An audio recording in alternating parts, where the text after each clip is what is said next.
வணக்கம், வந்தனம், நமஸ்தே, நமஸ்காரம். நான் உங்களோட நம்ம வீட்டு தாத்தா பாட்டி சாப்பாடு நிகழ்ச்சிக்கு உங்களை அன்புடன் வரவேற்கிறேங்க. இன்னைக்கு உங்களுக்காக சட்டு புட்டுன்னு ஒரு பிரேக்ஃபாஸ்ட் ரெசிபி தாங்க செஞ்சு காமிக்க போறேன். வாங்க பார்க்கலாமா? இதுக்கு நம்ம இன்னைக்கு பண்ண போறது என்னன்னு பார்த்துட்டு இருக்கீங்களா? என்னடா பிரெட் எல்லாம் வச்சிருக்கீங்க, என்னன்னு பண்ண போறேன்னு பார்த்துட்டு இருக்கீங்களா? ஆமாங்க, உங்களுக்காக ஒரு ஸ்பெஷல் தாங்க.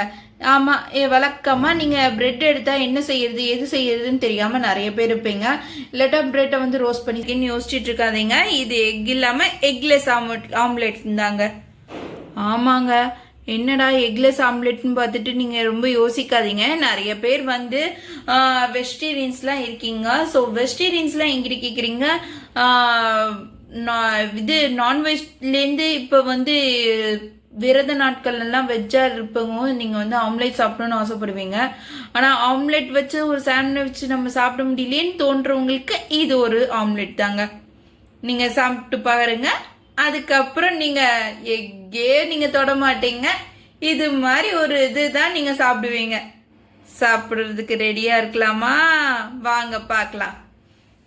இதுக்கான தேவையான பொருட்கள் 2 பிரெட் எடுத்திருக்கேன். அதுக்கப்புறம் ஒரு கரண்டி கடலை மாவு, 1 ஸ்பூன் தேவையான அளவு உப்பு எடுத்துக்கோங்க. நான் ஒரு பெரிய வெங்காயம், ஒரு தக்காளி, அதுக்கப்புறம் கொஞ்சம் கொத்தமல்லி, ஒரு பச்சை மிளகாய் எடுத்திருக்கேன். இது எல்லாத்தையும் நல்லா பொடி பொடியா நறுக்கி வச்சுக்கோங்க. இப்போ நம்ம என்ன பண்ண போறோம்னா, கொஞ்சம் நான் ஒரே ஒரு கரண்டி கடலை மாவு எடுத்திருக்கேன் பார்த்தீங்களா? இதுக்கு உப்போட நான் போட்டு வச்சிருக்கேன். இதுல வந்து வெங்காயம், தக்காளி, பச்சை மிளகாய் பொடி பொடியா நறுக்கி வச்சிருக்கேன். எல்லாத்தையும் இதுல உள்ள போட்டுருங்க.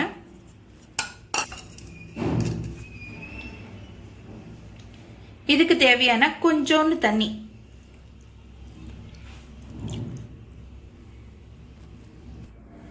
இப்ப நம்மளோட விஸ்க் வச்சு நல்லா பீட் பண்ணிக்கோங்க.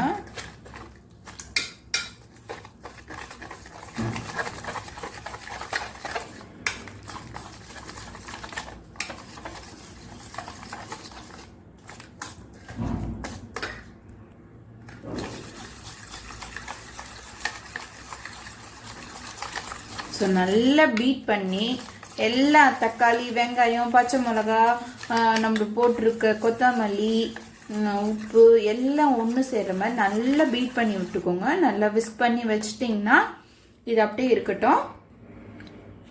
பார்த்தீங்கன்னா நான் பிரெட்ல வந்து 1 ஸ்பூன் நெய் ஊற்றி 2 பக்கம் நல்லா ஸ்ப்ளிட் பண்ணி வச்சிருக்கேன். பாருங்க, இந்த மாதிரி தடவி வச்சிருங்க 2 பிரெட்லையும்.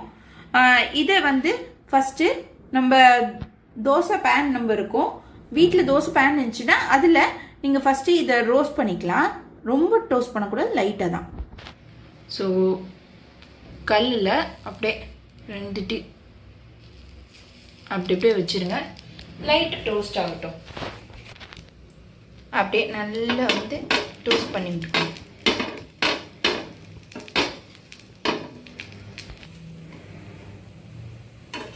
இப்படி இருக்குங்களா?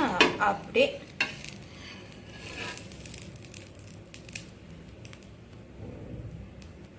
அப்படியே திருப்பி விட்டுக்கோங்க. இப்படி ஒரு திருப்பு, அப்படி ஒரு திருப்பு போட்டு லைட்டாக அப்படி டோஸ்ட் பண்ணி வச்சுக்கோங்க. நம்மளோட பிரெட் நல்லா டோஸ்ட் ஆகிட்டுருக்கு.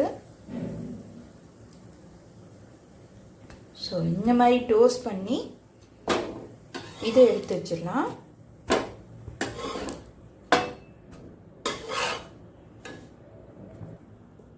நம்ம எடுத்து வச்சாச்சு.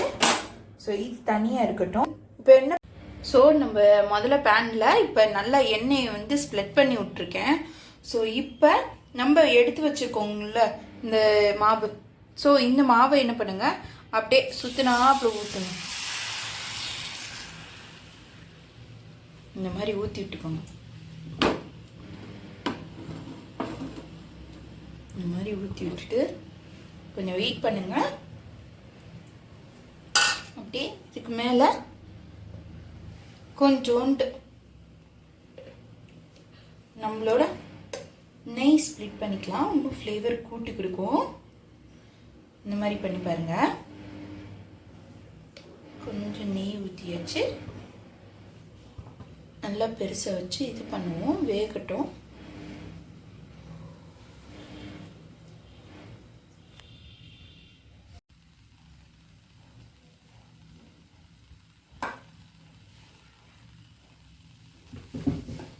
நல்லா நம்மளோடது வெந்து வருது பாருங்க.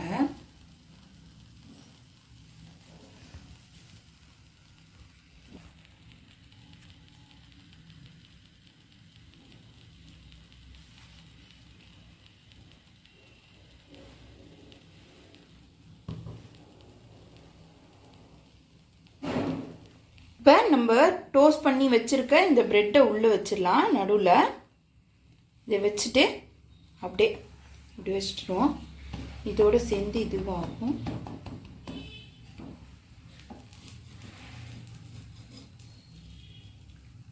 இதை வந்து அப்படியே இது பண்ணிக்கலாம், ஃபோல்ட் பண்ணிடலாம். நல்லா ஃபோல்ட் பண்ணி வச்சிருவோம்.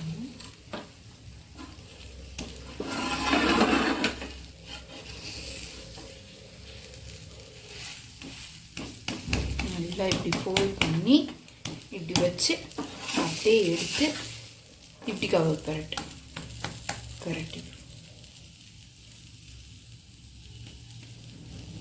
ரெண்டு பக்கம் நல்லா வேகட்டும். இப்போ நம்ம மேலே வந்து அப்படியே பெப்பர் தூவிக்கலாம். கொஞ்சம் நல்ல பெப்பர் தூவிக்கோங்க.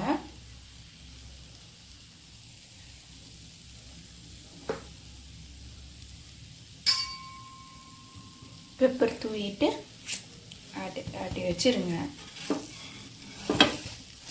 நம்மளோட veg omelette with sandwich omelette ரெடிங்க.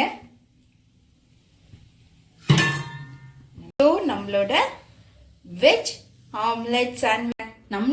Veg omelette sandwich ready ஆயிடுச்சுங்க. வாங்க சாப்பிடலாம். இதே மாதிரி டேஸ்டியா சுவையா ரெசிபிஸ் வேணும்னு நினைச்சீங்கன்னா மறக்காம நம்ம வீட்டு தாத்தா பாட்டி சாப்பாடு நிகழ்ச்சியை நீங்க சப்ஸ்கிரைப் பண்ணுங்க. அண்ட் மறந்துடாதீங்க, பெல் பட்டன் இருக்கு, அதை கிளிக் பண்ணீங்கன்னா உடனே நான் செய்யற ரெசிபிஸ் வரும். அண்ட் லைக் பண்ணுங்க, ஷேர் பண்ணுங்க, கமெண்ட் செக்ஷன்ல நெக்ஸ்ட் என்ன வீடியோ வேணும்னு சொல்லிட்டு நீங்க என்னோட கமெண்ட் செக்ஷன்ல கமெண்ட் பண்ணுங்க. நான் உங்களுக்கு நெக்ஸ்ட் ரெசிபி பண்ணி கொடுக்குறேன். இதே மாதிரி நீங்க பார்க்கணும்னு நினைச்சீங்கன்னா மறக்காம என்ன பண்ணணும், நம்ம வீட்டு தாத்தா பாட்டி சாப்பாடை சப்ஸ்கிரைப் பண்ணிருங்க. நெக்ஸ்ட் வீடியோல பார்ப்போம். பாய்.